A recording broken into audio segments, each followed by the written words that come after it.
Assalamualaikum warahmatullahi wabarakatuh. Alhamdulillahirabbil alamin. Wassalatu wassalamu ala asyrafil anbiya'il mursalin sayyidina Muhammad wa ala alihi washabbihi ma'in. Rabbi shrah li sadri wa yassir li amri wahlul 'uqdatam min lisani yafqahu qawli. Amma ba'du. Kita sambung balik fadilah sedekah. Fadailus sadaqat oleh Syekh Hadis Muhadrat Maulana Zakaria rahmatullah alaihi. Maulana Muhammad Zakaria Ilyas rahmatullah alaihi.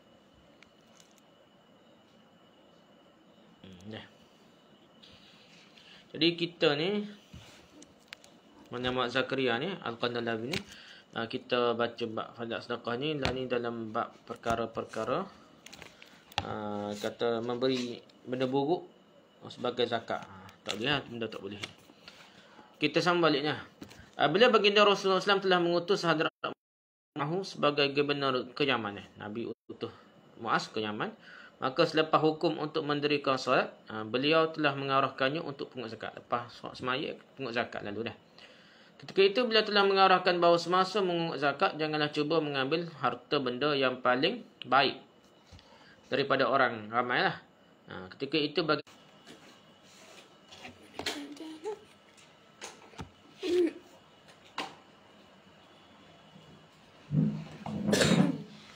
kita sambung balik.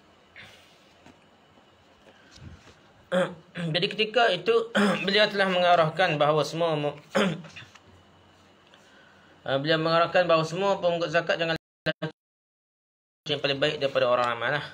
Ketika itu baginda telah menasihatinya juga supaya beliau mengelakkan dirinya sendiri daripada doa kesilakan darah Islami. Jadi Mu'az ni kalau dia ambil harta yang baik untuk orang bayar zakat, jadi dia zalim lah. Jadi takut doa tu bahayalah.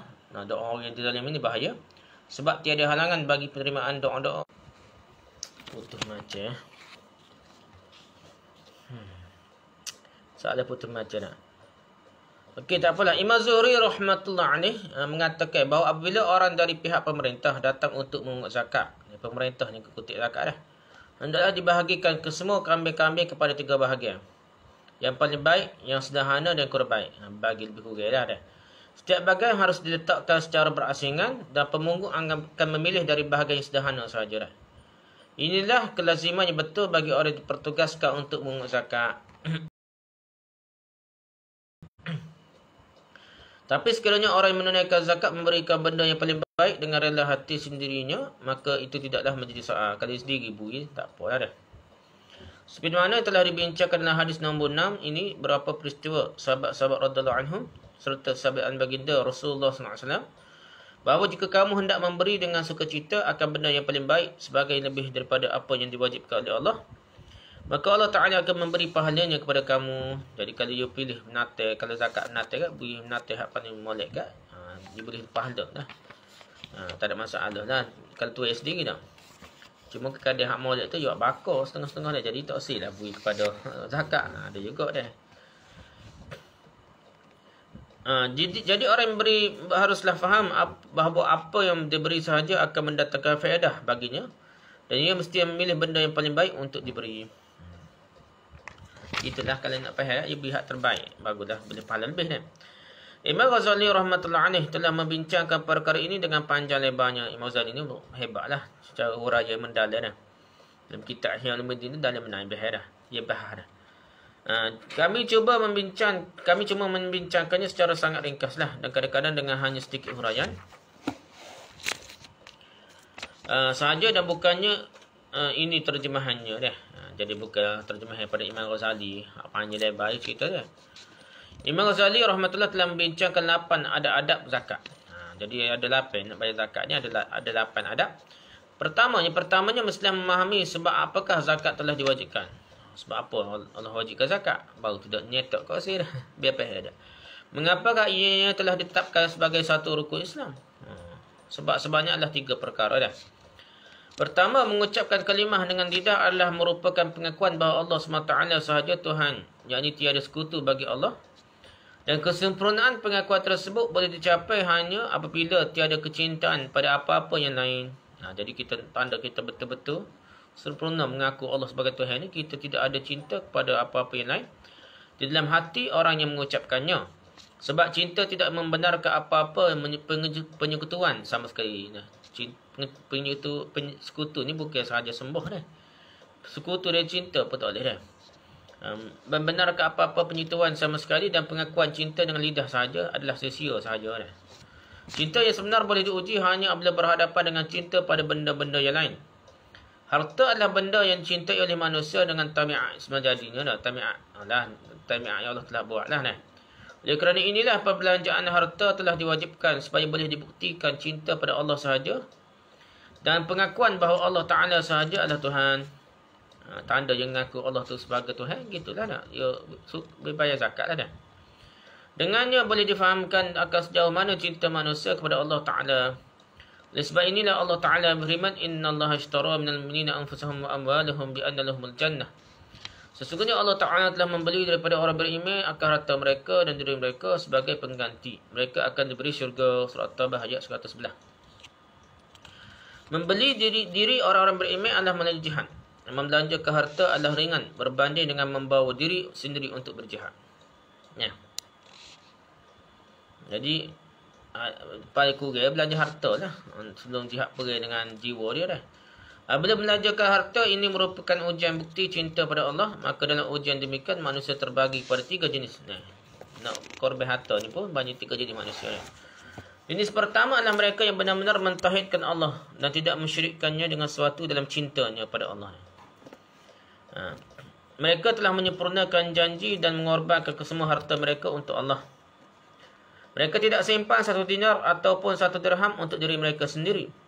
Jadi mereka tiada soalan tentang kewajipan zakat. Jenis tak harta ni habis di jalan Allah SWT ni, kira tak ada zakat lah, habis nak pergi laga pun beri semacam dah. Jadi wajib zakat kan dah. Oleh kerana inilah telah diriwayatkan mengenai setengah ulama apabila ditanyakan berapakah jumlahnya harta zakat yang wajib untuk 200 dirham. Maka beliau telah menjawab untuk orang-orang biasa 5 dirham mengikut tuntutan syar'ah yang suci. Tapi bagi kami sepatutnya dibelanjakan semuanya. Tapi bagi dia lah dan bagi ulama, bagi orang soleh lah. Oleh yang demikian Hadrat Siddiq Akbar radhiyallahu anhu telah memberikan ni bukan Akbar, Abu Bakar radhiyallahu anhu telah memberikan kesemua hartanya dan telah membuktikan cinta beliau pada Allah dengan sempurna sehingga tidak membiarkan apa-apa baki di sisinya kecuali apa yang cintainya, iaitulah Allah dan Rasulnya sahaja. Ini Abu Bakar, ibu habiliti harta dia untuk perjuangan, untuk jihad dah. Yang kedua, manusia jenis yang kedua adalah mereka yang berada di taraf pertengahan. Mereka menyimpan harta untuk keperluan sendiri dan membelanjakan untuk Allah apa yang lebih daripadanya. Di samping menunaikan zakat, mereka terus juga membelanjakan semua harta yang melebihi keperluan. Oleh kerana inilah setengah dari kalangan tabi'in seperti Imam Nakhai rahmatullah alaih, Imam Sya'bi rahmatullah alaih telah berpendapat bahawa dalam harta manusia ada juga hak wajib di samping zakat. Imam Nakhai dan Imam Sya'bi ni kata selain pada zakat ada lagi kewajipan lain. Duit, harta orang yang ada duit ni dah. Di sisi mereka wajib bagi orang kaya di mana sahaja yang menemui orang yang berhajat, maka ia menyempurnakan hajatnya dari harta yang selebihnya daripada zakat. Lebih daripada zakat tu tengok ada orang susah. Zakat yang bedah dah. Contohnya zakat, pusat zakat ke apa, tiba-tiba jumpa tengah jalan kau, anak beranak kau susah ke apa, dia wajib beri juga dah. Bukan semata-mata hak zakat saja. Tetapi dari segi fiqh dah, perkara yang betul adalah jika di mana-mana terdapat orang yang sudah hampir mati kerana penderitaan dan kelaparan, maka menunaikan hajatnya adalah fardu kifayah. Jadi tidak fardu ain, jadi fardu kifayah. Ikut fiqh hak betul lah ni. Ada juga di kalangan ulama yang mempunyai pendapat yang bertentangan mengenai cara menyelamatkannya. Sama ada perlu membelanjakan terus sebagai sedekah ataupun memberi hutang kepadanya saja. Bah pula dah ni hak detail dah. Adakah sekadar beri sedekah ataukah beri hutang dah. Okey, susah ni dah. Yang memberi hutang seolah-olah termasuk manusia jenis yang ketiga lah. Jadi ketiga kita bicara apa ni lah. Okey, ketiga dah. Jenis yang ketiga, manusia jenis ketiga adalah orang-orang biasa yang mengeluarkan zakat yang wajib sahaja. Mereka tidak membelanjakan lebih daripada apa yang diwajibkan dan tidak juga kurang daripadanya. Mereka seperti ini termasuk dalam golongan mereka yang cinta pada harta lagi. Mereka bakhil dalam perbelanjaan, mereka kurang cinta pada akhirat. Imam Ghazali rahmatullah alaih telah menulis 3 jenis manusia sahaja. Beliau tidak menulis mengenai manusia yang keempat, iaitu mereka yang tidak menunaikan zakat yang diwajibkan wajibkan ke atas mereka secara sempurna, ataupun tidak melanjarkan harta mereka sama sekali. Ni yang keempat lah dah. Kerana mereka adalah berdusta dalam pengakuan cinta pada Allah, apa gunanya dibincangkan tentang mereka yang dusta seperti ini? Jadi Imam Ghazali pun tak bincang. Yang ketiga, sebab yang kedua, apa kita kena bayar zakat? Sebab yang kedua, maksud diwajibkan zakat adalah untuk membersihkan manusia dari sifat bakhil, yang merupakan satu sifat yang amat berbahaya. Baginda SAW telah bersabda bahawa ada 3 perkara yang mendatangkan kebinasaan bagi manusia. 1. Tamak halaba dan kebakhilan yang dilaksanakan. Nombor satu dah. Jadi jika tabiatnya adalah bakhil, tetapi mereka melawan sifat bakhil yang ada pada dirinya itu, maka ianya tidaklah mendatangkan bahaya atau kebinasaan. Jadi hak bahaya ni bakhil dan bakhil, tamak halaba dan bakhil yang dilaksanakan, itu baru binasa ya. Kalau dia lawan tak apalah. Yang mendatangkan kebinasaan adalah seorang yang mengamalkan sifat bakhilnya itu. Yang kedua dah, perkara yang membinasakan ya. Binasa bagi manusia. Yang keduanya, hawa nafsu atau syahwat yang dipenuhkan. Maksud di sini ialah kalau di dalam tabiat ada syahwat tapi dia melawan syahwat nafsunya, maka syahwat yang demikian bukanlah berbahaya. Bahkan jika dipenuhi kehendak syahwat adalah berbahaya.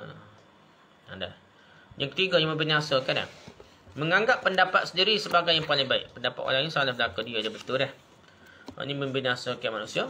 Di sampingnya ada banyak lagi ayat Quran dan hadis-hadis yang mengandungi amaran dan ancaman terhadap kebakhilan, seperti mana telah disebutkan beberapa daripadanya dalam fasal kedua.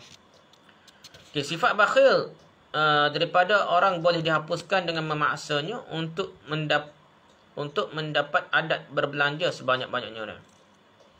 Umpamanya untuk menghilangkan cinta kepada seseorang, kita hendaklah memaksa diri kita supaya dapat mengelakkan daripadanya, agar cinta kepadanya akan habis perlahan-lahan dan sedikit demi sedikit. Dari segi inilah dikatakan bahawa zakat adalah asbab kesucian. Sebab dengannya manusia mencapai kesucian daripada kekotoran bakhil. Semakin banyak dibelanjakannya, semakin dirasai perasaan gembira, dan sebanyak mana akan dirasainya ketenangan jiwa dengan membelanjakannya kerana Allah, maka semakin lebih akan diperolehi kesucian daripada kekotoran bakhil. Itulah dah. Yang ketiga, sebab yang ketiga zakat ni kena bayar zakat adalah kesyukuran atas nikmat harta. Cara kita tunjuk syukur, kita kena bayar zakat lah. Nikmat dan pemberian Allah Ta'ala kepada kita yang berupa harta dan diri adalah tidak terhingga nilainya. Jadi ketaatan dengan jasad adalah kesyukuran untuk nikmat jasad tubuh, dan ketaatan dengan harta adalah kesyukuran untuk nikmat harta. Betapa besarnya kebakhilan dan kehinaan seseorang yang tidak ingat pada nikmat Allah dan tidak mensyukurinya, yang mana dia tidak perlu meminta sedekah pada orang lain. Itu satu nikmat besar, kita tak minta sedekah pada orang lain. Sedangkan dia melihat keadaan kemiskinan dan kesempitan yang menimpa setengah-setengah orang yang terpaksa memberitahu hajat keperluannya kepada orang lain. Setengah orang bukan yang nak minta, terpaksa akad bendera putih ni. Bukanlah dia pasal dia hina diri ni. Tapi nak angkat cakap sampai mati dia tak akad bendera putih dah. Jadi dia akad bendera putih. Jadi gitulah. Jadi kita bersyukur tak siapa tak akad bendera putih kita kata dah. Sedangkan Allah telah menyelamatkannya daripada keadaan yang sedemikian.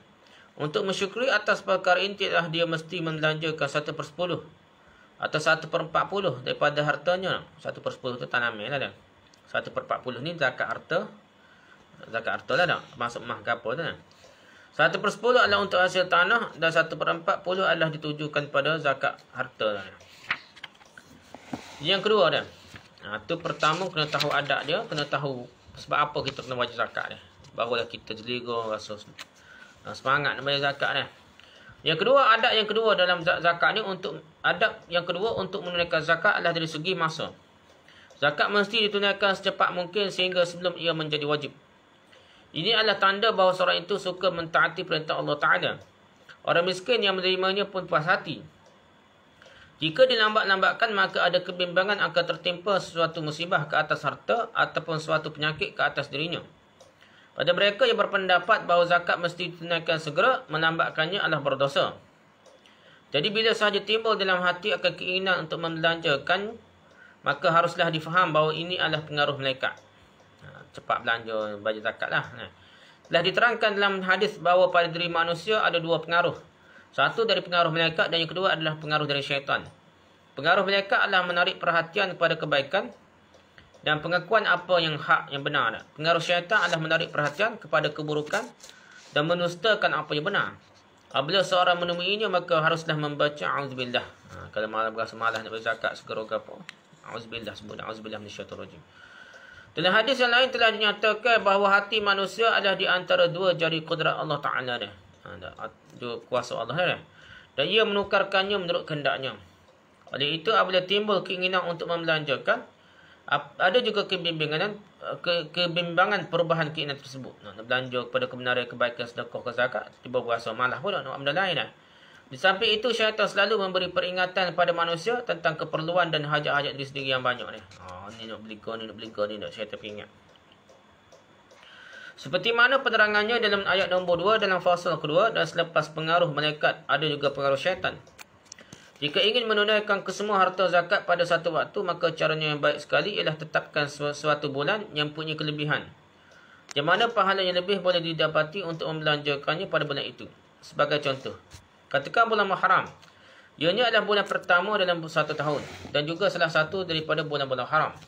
Dalamnya ada satu hari, iaitu hari Ashurah, hari yang ke-10, yang mana ada kelebihan kelapangan rezeki untuk mensedekahkan atau dan melanjakannya untuk anak isteri pada hari itu. Jadi kalau ingin menunaikan zakat pada bulan itu, maka sebaik-baiknya ditunaikan pada hari ke-10-nya. Ini pendapat Syekh. Ada khilaf lagi yang ada lemak bahas ni. Pasal 10 Muharram itu pasal hari-hari yang lemah dhaif belaka. Dah untuk bergembira ke apa ada kelemahan lah. Hanya puasa Ashura yang sahihnya dah. Lain-lain itu nak sedekah pada hari itu, kau menggembirakan anak isteri pada hari 10 Muharram itu tidak sahih dah. Tak apalah dah. Dia kata gitu. Kalau nak pilih lah nak 10 Muharram, dia kata dah. Ataupun pilihlah bulan Ramadan Al-Mubarak. Maksudnya bulan Ramadan sehunnya Ramadan Al-Mubarak lah, maksudnya nak sedekah, nak zakat ke apa pun. Untuk menunaikan zakat, adalah diriwayatkan dalam hadis bahawa di kalangan semua manusia, baginda Rasulullah SAW adalah yang paling bermurah hati. Lebih-lebih lagi dalam bulan Ramadan. Semangatnya dalam berbelanja adalah bertambah-tambah lagi. Jadi Nabi ni semakin kuat sedekah dia pada bulan Ramadan. Dalam bulan ini ada satu malam, iaitu malam Lailatul Qadar, yang merupakan lebih baik daripada 1000 bulan. Pada bulan ini, nikmat-nikmat Allah Ta'ala ke atas hamba-hambanya bertambah pada setiap hari. Demikian juga pada bulan Zulhijjah, yang mempunyai banyak kelebihan. Kalau kita tak tentu bayar zakat bulan Ramadan, kita tentu bulan Zulhijjah. Tapi bulan Haram itu, bulan Muharram itu, kita sebenarnya peringkat terakhir dah. Moleknya bulan Ramadan, lepas tu bulan Zulhijjah molek dah. Ataupun bulan Zulhijjah, ikut dah. Kalau nak bayar zakat, molek bulan Zulhijjah juga, yang mempunyai banyak kelebihan. Dan bulan itulah dikerjakan haji. Dalam bulan itu terdapat ayyamu ma'lumat, iaitu 10 hari bulan Zulhijjah. Hari-hari yang diketahui lah, iaitu hari-hari bulan 10 bulan Zulhijjah dan ayyamu ma'dudat, yakni hari-hari tasyrik. Jadi lepas 10 Muharram, 1 hingga 10 Muharram, yang ada lagi 3 hari, iaitu 11, 12, 13 Zulhijjah tu dipanggil ayyamu ma'dudat, hari tasyrik, molek juga dah. Telah diberikan kelakan untuk membanyakkan zikrullah pada hari-hari tersebut dah. Jadi siapa yang hendak menunaikan zakatnya pada bulan Ramadan Al-Mubarak, maka patutlah tetapkan asyrahnya, yakni 10 hari yang akhir. Dah, molek kita tetap masa tu nak bayar zakat. Dan bagi orang yang hendaki untuk menunaikan zakatnya pada bulan Zulhijjah, patut ditetapkan asyrahnya yang awal bulan. Kalau untuk orang bayar zakat boleh haji bulan Zulhijjah, molek 10 yang awal lah, daripada bulan Zulhijjah 1 hingga 10 Zulhijjah tu bayar zakat. Kalau boleh puasa bulan Ramadan, molek akhir 1 hingga 10, 21 hingga 30 Ramadan lah moleknya dah. Hamba Zakaria, yang ni rahmatullah pengarah lah dah. Hamba yang ni Zakaria rahmatullah ni, ini mengesyorkan begini, setiap orang ada sedikit sebanyak pengetahuan tentang jumlah zakatnya dah. Lebih kurang lah dah. Kira tepat ni paikat dah. Daripada permulaan tahun, bolehlah memulakan membayar zakat sedikit demi sedikit mengikut hajat keperluan orang yang menerimanya. Dan dengan melihat kepada jumlah zakat yang diagakkan, kita kira lebih kurang berapa ribu contohnya. 25% ni nak. Kalau 100, 25, 2,5. Kalau 1,000, 25 riyal. Kalau 10,000, 200 setengah dah. Jadi dia zakat ni kalau bayar ke Jabatan Agama, sekarang lah kita bayar berecek lah dah. Kalau 200 setengah kan, bagilah 12 bulan kau dah. 10 bulan kau dah bagi lebih sikit kau dah. Jadi kita bayar lah. Contoh 25 riyal sebulan. Tu contoh lah dia kata dah. Kalau bayar ke orang miskin, kita tengok ada apa kita susah ke apa. Kita beri.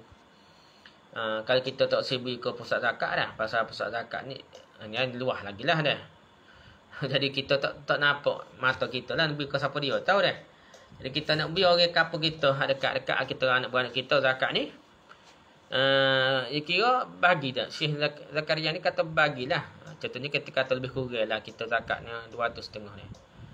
Jadi kita bayar ataupun 1000 lah kita kira mudah 1000.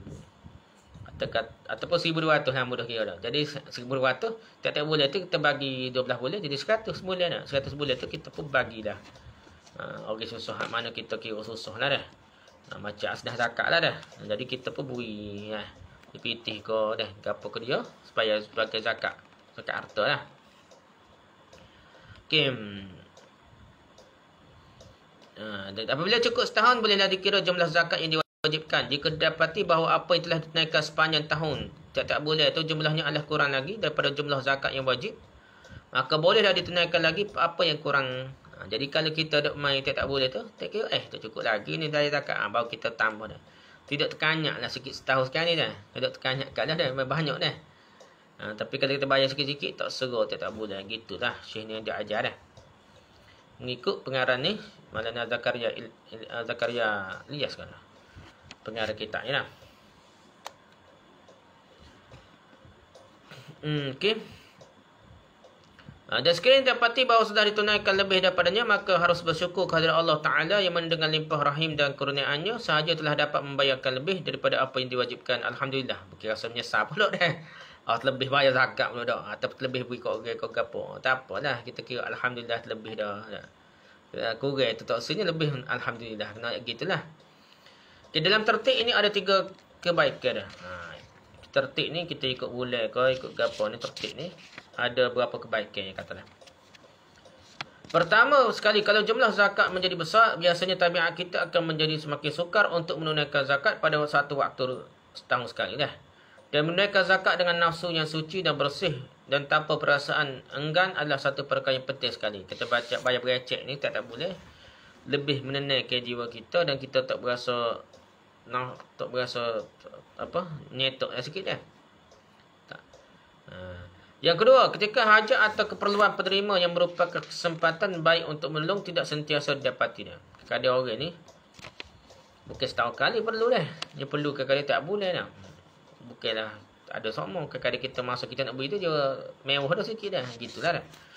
Kalau tunaikan mengikut cara ini, berecek ni tak boleh sekali, maka boleh mengambil kesempatan untuk menolong penerima pada waktu hajat keperluannya. Kalau jumlah zakat dikira selepas cukup setahun dan menanti-nanti untuk membelanjakan mengikut hajat keperluan penerima, maka setiap hari yang akan habis adalah merupakan melambat-lambatkan menunaikan zakat. Juga tidak ada jaminan bahawa apa-apa kemalangan tidak akan menimpa di atas harta atau dirinya. Selepas menjadi wajib, kalau zakat tidak ditunaikan walau apa sebab sekalipun, maka di sisi semua ahli fiqh ianya adalah berdosa. Habis masa dah setahun lebih dah. Tak bayar zakat lagi, dosa lah dah. Molek ni bayar berecek lah mengikut syekh ni lah. Yang ketiga dah, kebaikan yang ketiganya ialah semasa membayarkannya pada masa-masa yang berlain. Bayar berecek lah seboleh sekali ke apa dah. Jika seorang itu tidak ditegah oleh sifatnya yang bakhil, akan ditunaikan lebih daripada apa yang wajib. Dia akan rasa lebih sikit pun tak apalah dah. Tak serah pun dah. Walaupun lebih banyak daripada zakat dan sebabnya, dia baca berecek. Dan inilah satu perkara yang digalakkan. Kebanyakan orang akan merasakan susah untuk menambahkan perbelanjaan mereka lebih daripada apa yang wajib. Bila diketahui jumlah zakatnya pada satu waktu dan menunaikannya. Jadi, orang ini berasa susah untuk tambah perbelanjaan mereka lebih daripada apa yang wajib. Bila diketahui jumlah zakatnya pada satu waktu dan menunaikannya. Maksudnya dia rasa susah lah banyak sekaligus dah. Di sini ada satu perkara yang mesti diingati bahawa jangka masa untuk mengirakan zakat adalah 1 tahun mengikut kiraan bulan. Dan bukanlah setahun mengikut kiraan matahari. Bulan itulah. Kiraan qamariyah dah. Bukan bulan syamsiah ni dah. Bulan putih ni bukan dah. Tapi bulan qamariyah. Itu boleh ikut bulan ni lah. Qamariyah boleh Islam lah, boleh hijrah ni. Ada setengah orang yang menghisap zakat mengikut takwim Inggeris. Dengannya mereka melambatkan 10 hari pada setiap tahun. Jadi lebih lah 10 hari lewat dah. Di samping itu dalam tempoh masa 36 tahun, zakat untuk 1 tahun berkurangan dan mereka akan bertanggungjawab di atas hal tersebut. Jadi tak cukup lah. Tapi setengah pusat zakat dia lebih 2.75. Banyak lebih, terlajak lebih pula dah 2.75% ni lah. Tapi cara dia kalau ni ikut beliau putih kena 2.75 bukan 25% dah. Tapi banyak lebih sangat lah. Tapi tak apalah. Yang pentingnya selepas lah. Kalau ni ikut beliau putih ni. Kita ni tak ingat sama boleh Islam dah. Tapi cara hak molek nak suruh ingat biasanya boleh Ramadan lah. Orang-orang nak buat dah. Kita nak kira dah. Okay, adab yang ketiga ialah zakat patut ditunaikan secara tersembunyi, di mana pemberi terselamat dari riak dan kemasyhuran. Dan penerima zakat juga terselamat dari perasaan malu dan hina. Jadi sekarang ni banyak ni pemberi tak tahu dah. Pemberi apa kata sumbangan ke apa tunjuk gambar dah. Tak tahu dah molek tak molek. Kalau siapa menghina ke malu ke orang yang beri tak molek ikut dia. Lepas tu selagi masalah riak ni. Masyhur dah. Selebriti. Jadi suhu orang dah. Jadi ni masalah juga ni. Tak tahu dah kena sangka baik tu boleh tapi orang yang beri tu kena beringat lah. Keadaan asalnya molek beri ni adalah dalam keadaan yang tidak suhu dah. Bila di masalah dah ada kepentingan macam-macam lah. Selebriti lah. Setengah-setengah tu kerana politik pada dah. Tak buyur kata tak okey tak gereja pula tak tunjuk gambar. Masalah juga dah. Tak apalah. Yang pentingnya keadaan asalnya yang ni kita cerita keadaan asal lah. Keadaan asal. Kalau ada masalah mendatar tu kita bicara lain. Keadaan asalnya nak selamat dari riak dan masyhur, jangan beri secara ambil mebuh dari Facebook, ambil gambar ke apa, senyap-senyap gitu lah. Penerima mesti diselamatkan dari kehinaan, dan jika tidak ada sebab untuk menzahirkannya, maka sebaik-baiknya ditunaikanlah secara sembunyi-sembunyi dan tidak orang tahu pun tak apa dah. Kebaikan dan tujuan sedekah dan zakat adalah menjauhkan kekotoran bakhil. Tu matlamat dia, nak suruh hilang bakhil dan menghapuskan cinta pada harta. Tetapi memberi dengan banyak secara terang-terangan. Beri banyak tapi terang-terangan dah. Masuk Facebook ambil gambar ke apa, dikhawatiri akan timbul cinta pada kehormatan dan kemasyhuran pula. Duit tak cinta dah. Nak kepada hormat dan masyhur dah. Selebriti dah. Ni masalah dah. Orang pun sanjung. Dah aku sanjung tu. Niat jadi tukar lah dah. Jadi dia bagi nilai harta ni tak ada payah dah mana. Kadang-kadang nilai cinta, kehormatan dan kemasyhuran itu lebih besar dah. Setengah-setengah orang dah. Jangkit ini adalah lebih berbahaya dari cinta pada harta. Tu masalah suhu ni dah. Kemasyhuran, kehormatan dah. Ego ke apa ni dia lebih besar, lebih bahaya daripada cinta pada harta dah. Manusia menjadi mangsa cinta pada kehormatan dan kemasyhuran lebih dari cinta pada harta. Banyak manusia ni harta tak apa lagi dah. Tapi dia kehormatan, kemasyhuran ni, selebriti ni. Dia jadi ego, jadi lebih mangguk dan macam-macam dah. Jadi kerana lebih bahaya dengan kemasyhuran dah. Selebriti dengan ramai orang dah. Tengok Facebook dia ke, YouTube dia ke dah. Jadi bahaya dah. Sebab bakhil akan bertukar pada rupa kala jengking dan akan menyengat pada orang demikian semasa dalam kuburnya. Bakhil tu akan sengat dia lah. Sifat riak, cinta pada kehormatan dan kemasyhuran akan bertukar pada rupa ular dan mematuk orang tersebut dalam kuburnya. Jadi waktu kalau jengking, kalau kedekut bakhil bayar zakat kau apa sedekah ni. Tolong susah dah. Tapi kalau riak dan cinta pada kehormatan ni, kemasyhuran tu kan jadi ular pula kata dah. Patuk orang tersebut dari kubur dah. Jadi menghapuskan cinta pada harta dan menguatkan cinta pada kemasyhuran. Hapus cinta pada harta dan menguatkan cinta pada kemasyhuran adalah seperti seseorang yang membunuh kalajengking tapi memberi makanan pada ular dah. Dipegang ular supaya makan dia dah. Dengannya kalajengking memang akan mati dan kemudaratannya akan habis. Tetapi ular akan menjadi lebih kuat. Masalah kalau jengking mampu pun ular jadi kuat. Sebab perah lah nak bimakan ke apa. Maksudnya lah mesti membunuh kedua-duanya. Kena bunuh ular, kena bunuh kalajengking. Jangan bunuh kalajengking saja dah. Dan lebih penting adalah membunuh ular sebenarnya kata daripada kalajengking. Ya kata dah. Syekh ni kata dah. Yang keempat, adab yang keempat adalah sekiranya ada suatu kebaikan agama, menunaikan zakat secara terang-terangan seperti perlu menggalakkan orang lain, atau orang lain biasanya mengikuti perbuatan seseorang, atau ada kebaikan agama, yang lain, maka pada keadaan demikian itu adalah lebih baik. Tengoklah, kadang-kadang lebih baik pula kita beri secara terbuka. Kan nak galakkan orang pakat bui kau. Ataupun ada masalah kalau orang yang ada jawatan politik ke apa, tak bui tu orang kata macam-macam pula, dia kena tunjuklah dah. Ataupun masuk dakwah dah. Kadang-kadang orang Islam nampak baiknya, kita tunjuk. Kalau kita tunjuk, kita bakat tolong orang susah. Tak kira orang Islam, orang kafir. Jadi, menggerak menyentuh hati-hati orang Islam untuk menerima Islam. Mungkin juga dah. Ataupun menyentuh hati-hati orang yang jahil, orang yang tak suka Islam ni kepada kembali pada Islam. Boleh jadi juga dah. Jadi, itu atas niat masing-masing, atas pendekatan yang betul. Tapi kena jaga niat molek dah. Kedua nombor ini sudah diterangkan dengan terperinci dalam keterangan ayat nombor 9 pada fasa pertama nama. Dah. Kena undur balik nama dah. Yang kelima, adat yang kelima ni nak bayar zakat lah, jangan dirosakkan sedekah sendiri dengan man dan azan. Apa man dan azan ni? Man adalah mengukit. Sedekah dah, tapi nak mengukit dah. Yang ini memperingatkan ihsan sendiri kepada penerima sedekah dah. Kita beri tolong anak beranak kita dah. Lepas tu bakit lah. Aku tolong selama kini. Jangan main-main ni. Man ni mengukit-ngukit kita, pemberian kita ni. Bahaya, boleh menghapuskan pahala dia. Azab pula adalah kesusahan. Apa maksud azab ni? Ia menyusahkan penerima sedekah dengan mengatakan. Dia sebut pula dah. Man ni mengukit, azab ni menyakiti lah kalau kira dah. Dengan mengatakan dia penerima adalah berhajat pada saya, atau saya telah berbuat ihsan kepadanya dengan memberi zakat saya. Sebenarnya serentak lah nak. Man ni mengungkit, azan ni menyakiti lah. Jadi kalau dia mengungkit pemberian dia kepada orang tertentu, atau tambah lagi dengan azan menyakitkan hati pula dah. Dia kata tak punya jasa dan apa dah, tambah sikit dah. Ada benda-benda yang kata sakit hati sikit, maka ini dikatakan mana azan merosakkan sedekah sendiri. Habislah pahala dia, takut jadi pahala tak ada satu dah. Lebih ingatlah dah. Jadi kena beringat, jangan kita melampau lah setengah tu dah. Sabah tunjuk dah. Tahulah je pakai jubuh ke apa dah. Lepas tu pergi jumpa orang miskin, dia binasiak. Lepas tu dah, mu tak semayang dah. Kamu tak semayang ke? Lepas tu desak pula, terang ucap niat semayang dah. Orang tu boleh sebutlah usalli fardu zuhri ke apa tak ingat dah. Jadi dia kata, dia beli kat lain pula dah. Jadi ni kita kata takut over lah. Soalnya nak ngukit-ngukit dah. Lepas tu nak puji dia sendiri. Dia kata anak dia tapi lagi apa, kita silam benda-benda gitu. Takut merosakkan pahala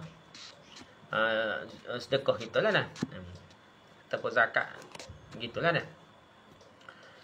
Yang keenam, adat yang keenam yang kita nak beri zakat ni, sedekah ni adalah sedekah sendiri mestilah dianggap sebagai perkara yang biasa saja. Dan janganlah menyangkanya sebagai sesuatu yang tinggi. Jangan kita berasa hebat kita sedekah ni apa ni.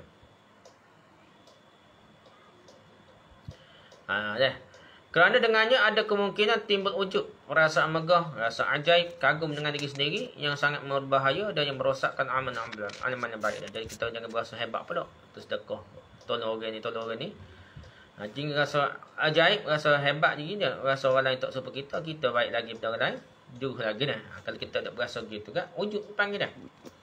Allah Ta'ala juga menyebut dalam Quran mengenai ini dan berfirman, laqad nasarakumullahu fi mawatin katsiratin wa yawma hunainin id a'jabatkum kasratukum falam tughni 'ankum syai'a wa daqat 'alaykumul ardu bima rahabat thumma wallaytum mudbirin thumma anzalallahu sakinatahu 'ala rasulihi wa 'alal mu'minina wa anzala junudan lam taruha wa 'adzaba alladhina kafaru wa dzalika jazaa'ul kafirin.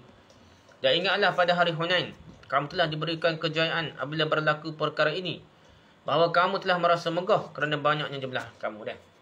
Jadi peperangan dalam Islam ni ada dua peperangan yang macam kalah lah. Kalah sementara, bukan kalah sungguh. Dan kalah sementara iaitu perang Uhud dan perang Hunain. Perang Hunain ni nak pergi kepung Bani Sakih tu tak di Hunain tu. Jadi sahabat ni ramai sangat, berpuluh ribu dah. Ramai tak. Jadi ramai tu berasa hebat lah agak. Rasa tak kalah kita ni tau. Orang kafir sikit je. Tapi orang kafir sahabat Bani Sakih puan ini dia berada dalam benteng yang kukuh tepat kapur dia ya. Dia kapur dia macam gerila ni tak. Walaupun ramai tentera nak serang pun, dia bisa tepat kapur dia dah. Jadi banyak jumlah pun Maka jumlahmu yang banyak itu tidak memberi manfaat kepadamu sedikit pun. Sikit pun tak ada faedah. Ramah tentera Islam pun nak lawan kafir dia. Lawan kafir bukan lawan. Dan kerana anak-anak panah dicampakkan oleh orang kafir, kamu telah menjadi tidak berupaya. Sehingga bumi yang luas itu telah terasa sempit olehmu tau. Banyak panah sampah ni tau. Dia tempat dia kan. Dia boleh rancik lah. Walau dia tak amal pun dah. Rasa sempit oleh tentera Islam ni. Kemudian kamu lari ke belakang dengan bercerai-berai. Bergodak panah ni mari-mari ni. Kacau bila dah. Kemudian Allah menurunkan ketenangan pada Rasulnya. Dan kepada orang yang beriman. Lepas tu. Lepas kacau bila tak ada. Beri ketenangan. Dia penting tenang-tenang ni. Bukan masih saja yang kawal perasaan. Dan Allah menurunkan bala tentera malaikat untuk menolong kamu yang kamu tidak melihatnya juga. Dan Allah menimpakan bencana kepada orang kafir. Surah At-Taubah ayat 5 dia pernah. Dia peperangan Uhud, peperangan Badar tu terilah. Kita tahu dah kau dah. Peperangan lain pun termasuk peperangan Hunain. Ada juga malaikat tolong. Setelah itulah telah dicuba dan diuji sahabat-sahabat ni. Kerana perasaan megah tu lah tak. Perasaan sombong, perasaan lebih baik daripada orang lain. Dia hebat lah. Muka tentera Islam ni ramai masa tu. Rasa lebih baik daripada orang kafir. Kagum dengan sendiri. Lupa bahawa kemenangan dan bantuan ni adalah dari Allah semata-mata dia. Bukanlah semata-mata kekuatan zahir dah. Kita Islam kena bergantung dengan kekuatan batin. Kisahnya adalah masyhur dalam kitab-kitab hadis. Banyak riwayat telah dinukilkan mengenai peristiwa ini. Penjelasannya adalah seperti berikut. Pada bulan Ramadan Al-Mubarak tahun ke-8 Hijrah, apabila baginda Rasulullah SAW telah membuka Mekah, maka beliau telah keluar pada bulan Ramadan untuk berperang dengan kabilah Hawazin dan Saqif. Saqif lah dah. Oleh kerana kumpulan orang Islam telah menjadi sangat besar berbanding dengan ghazwah-ghazwah peperangan yang mana baginda Rasulullah SAW berada bersama tentera Islam. Dikatakan ghazwah. Ghazwah ni Nabi bersama-sama tentera Islam. Kali Sariyah ni tak ada Nabi dah. Sikit-sikit yang tentera dah. Ghazwah ni Nabi sendiri bersama tentera dah. Jadi berbanding dengan ghazwah-ghazwah yang terdahulu, jadi tentera masa perang Hunain ni besar lagi. Maka di kalangan mereka telah timbul perasaan megah agah ajaib ujub dah. Kerana terlalu ramai jumlah mereka sehingga tidak akan menemui kekalahan. Tak logik dah kita kalah dengan kita ni ramai dah. Wajib benar dah. Kita ada nombor kan, bilangan ramai. Jadi Allah SWT tidak suka perasaan megah dan bangga tersebut. Jadi pada permulaan oleh kerana ketiadaan bantuan daripada Allah, orang Islam telah menemui kekalahan dan bercerai-berai dah. Kerana ada perasaan agah tu Allah tak tahu di mana dah. Seperti mana yang Allah SWT isyaratkan dalam ayat tersebut bahawa kamu telah merasa megah kerana banyaknya jumlahmu, tetapi jumlahmu yang banyak itu tidak memberi manfaat kepadamu sedikit pun. Hadrat Udrawah radhiyallahu anhu berkata bahawa apabila pesuruh Allah SWT, pesuruh Allah yakni Rasulullah SAW telah membuka Makkah Mukarramah, maka kabilah Hawazin dan kabilah Saqif telah datang untuk menyerang dan mereka berkumpul di mukim Hunain. Telah diriwayatkan daripada Hadrat Hasan rahmatullah alaih bahawa apabila ahli Makkah berkumpul serta ahli Madinah selepas pembukaan Makkah, maka mereka telah mulai berkata, wallahi kini kami sekalian akan berperang dengan ahli Hunain. Baginda Rasulullah SAW tidak sukakan perkataan mereka yang bangga sedemikian dan telah berduka cita dah. Jadi Nabi tak suka dah dah, tapi gitulah dah. Okey, pendek kata musibah ini menimpa oleh kerana perasaan megah dan bangga. Ulama menulis bahawa kebajikan dan amalan baik walaupun banyak, jika dianggap kurang dalam pandangan sendiri, maka di sisi Allah ianya akan dikira sebagai banyak. Kalau kita beri sikit, beri banyak sekalipun, tapi kita berasa tak ada nilai, tak ada gapo, sikit je aku beri ni, Allah beri nikmat kepada aku banyak lagi, maka di sisi Allah jadi besarlah nilai pahala dia. Gitulah keadaannya kalau kita beri banyak. Kalau kita beri sikit pun gitulah lagilah dah. Beri banyak pun kena anggap sikit dah. Dan dosa walaupun kecil sejauh mana ia dianggap besar di pandangan sendiri, maka sejauh itulah ianya akan dikira ringan di sisi Allah. Kalau dosa tu dosa kecil selama mana pun kita anggap besar, kita gerun di hadapan Allah. Walaupun kita buat dah, kita taubat lalu kita insya. Walaupun terbuat pula kita insya taubat pula dah. Maka kita dosa yang kecil tu kita berasa besar sangat, maka Allah akan mengecilkan, meringankan dosa itu di sisi Allah. Jadi walaupun dosa yang kecil telah berlaku, haruslah dianggap bahawa saya telah melakukan begitu besar kebodohan. Sekali-kali tidak patut saya berbuat demikian. Perasaan kita berasa gitu, bodohnya aku buat apa, aku buat bodoh-bodoh gini dah. Dosa gini apa aku buat. Jadi ia akan jadi mengecil. Lagi kita tekan jiwa kita, kita tension, kita marah di kita ni, ia akan semakin mengecilkan dosa. Jangan sekali-kali dianggap satu dosa sebagai ringan dan berkata dosa sekecil-kecil tak apalah dah. Jadi kita anggap kecil, jadi kau besar dosa dah. Setengah ulama mengatakan bahawa amalan baik mendapat kesempurnaan dengan 3 perkara. Jadi satu amalan tu kita nak suruh nampak sempurna, 3 perkara kita nak buat dah. Ada dia banyak. Ya, pertama mengangkatnya kurang, iaitu seolah-olah tidak ada apa-apa dah. Ada dia kalau kita nak suruh amalan kita jadi sempurna, nak suruh jadi tinggi nilainya di sisi Allah SWT. Amalan baik kita ni, tak kira lah sedekah, zakat, semaya bel, zikir ke apa, kita kena anggap kurang. Tak ada gapo-gapo kita buat ni, seolah macam tak ada orang amal pun dah. Kita berasa begitu dah. Barulah jadi nilai jadi besar di sisi Allah. Yang keduanya, apabila timbul keinginan untuk melakukan kebaikan itu, maka cepat-cepat mengamalkannya ni. Berasa nak sedekah, berasa nak zikir, berasa nak Quran, buat terus, buat cepat-cepat.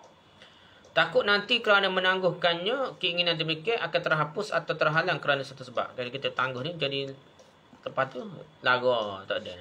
Semaya duha dah. Tangguh-tangguh, tak ada semaya duha dah. Gitulah, tahajud. Tak ada semaya tahajud dah. Jadi kita kena cepat-cepat berasa nak buat lalu dah. Nak baca Quran. Tak buat lalu. Sibuk pula nak masuk lah, nak gapo, nak tadbir pula dah. Jadi gitu dah, kena buat selalu dah. Yang ketiga, melakukannya dengan cara sembunyi. Nak suruh membesar ke satu amalan ni, kita bukan buat depan orang ramai, bukan sedekah depan orang ramai, ambil gambar gapo dah, bukan semaya tahajud ambil gambar dah. Betul bubuh nombor akaun bukan gitu lah kira-kira dah. Secara asahnya lah dah. Cara untuk menganggapkan perbelanjaan zakat dan sedekah masih lagi kurang adalah membandingkannya dengan apa yang dibelanjakan untuk diri sendiri dah. Kadang-kadang kita mikir, kita beri sedekah setahun ni, aku habis ke diri aku ni banyak lagi dah. Dan apa yang sudah dibiarkan dan disimpan untuk diri sendiri dah. Banyak mana simpan bank, banyak mana kita guna dah. Untuk diri sendiri lebih banyak daripada kita sedekah. Baru kita basuh sikit dah. Misalnya jika sudah dibelanjakan 1/3 dari kepunyaan kita, maka fikirkanlah bahawa 1/3 sahaja telah dibelanjakan untuk Allah yang dicintai. Wahal 2/3 lagi sudah disimpan untuk diri sendiri yang mengakui mencintai Allah. Tekan gitulah, tekan jiwa kita. 1/3 daripada harta kita dah. 3,000 gaji, 1,000 dah sedekah kau dah. Jadi 2,000 lagi untuk diri sendiri dah. Berasa sikit lagi dah. Kurangnya aku cinta pada Allah, barulah kita berasa tidak berasa ujub, kagum dah. Jika seorang membelanjakan kesemua hartanya sekalipun, yang contohnya susah hendak ditemui pada zaman ini, payahlah zaman ni, zaman Abu Bakar tu boleh dah. Habis licin sedekah dah, ada harta ada. Masih juga patut ia berfikir bahawa harta itu sebenarnya milik Allah dah. Kalau sedekah habis licin pun bukan hadiah, hak Allah beri sebenarnya. Pemberian Allah, pemberiannya telah berada dengan saya, sebab yang mana dia telah mengizinkan saya supaya membelanjakannya untuk keperluan diri saya juga. Jika amanah seseorang ada di tangan saya dan orang itu semasa menyimpan amanah itu telah berpesan, belanjalah ini untuk keperluanmu sendiri dan anggaplah harta ini sebagai hartamu sendiri. Kemudian selepas masa yang agak lama, jika saya pulangkan amanahnya itu yang sudah pun berkurangan, kerana dibelanjakan untuk keperluan saya sendiri, bolehkah ini dikira sebagai ihsan saya kepadanya? Kalau kita itulah no, kita tak boleh lah kagum lah dah orang beri kita pitih dah 1,000. Lepas tu kita pun guna 500 tu dia kata buat macam harta sendiri lah, boleh guna dah. Kita beri 500 ke dia balik, kita pun tak boleh lah nyuruh, kita suruh 500 tunjuk dalam TV ke apa dah, dalam Facebook ke apa, tak ada nak suruh dah. Patut harta orang bagi harta kita sendiri dah. Gitulah harta yang Allah beri pada kita ni, hak Allah sebenarnya beri kita sementara. Jadi kita beri tu tak perlu nak suruh mana lah, berbanding dengan kurnia Allah dah. Tak pada kita nak kata ihsan dah. Bolehkah saya menganggap bahawa memulankan amanahnya itu sebagai suatu kebaikan yang tinggi sekali dari pihak saya? Di samping itu Allah SWT telah berjanji betapa banyak pahala dan balasan baik untuk apa yang dipulangkan kepada Allah SWT dari amanah Allah dah. Dia pulang kepada Allah tu maksudnya kita sedekah, kita bayar zakat, kita gapo tu, kita buat kebaikan itu, bermakna supaya macam kita ni pulang kepada Allah SWT semula yang Allah beri pada kita dah.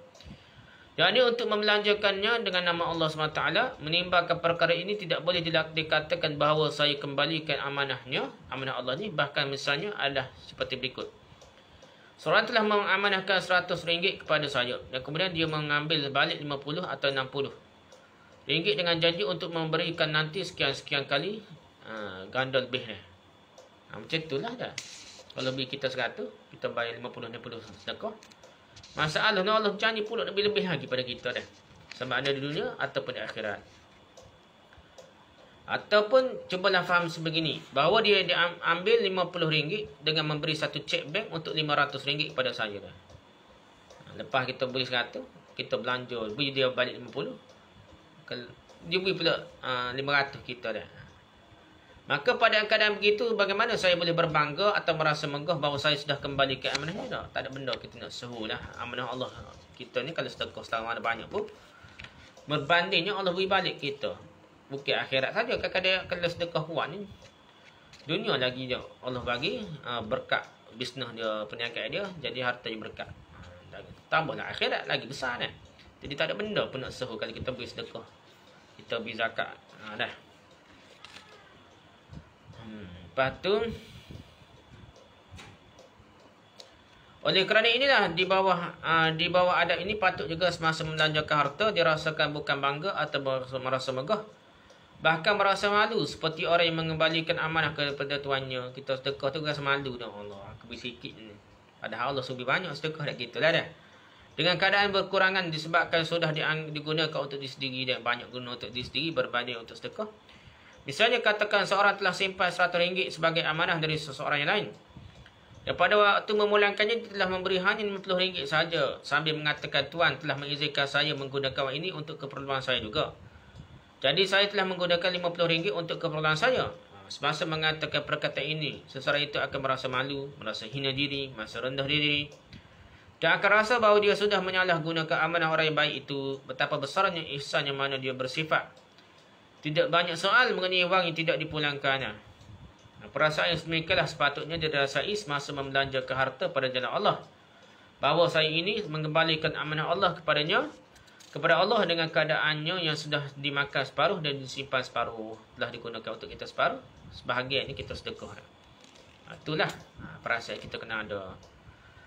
Setakat itulah perbincangan kita tentang adab-adab zakat ni nak. Wallahu a'lam. Subhanakallahumma hamdika, subhanakallahumma bihamdika, subhanakallahumma bihamdika, la ilaha illa anta, astaghfiruka wa atubu ilaik. Assalamualaikum warahmatullahi wabarakatuh.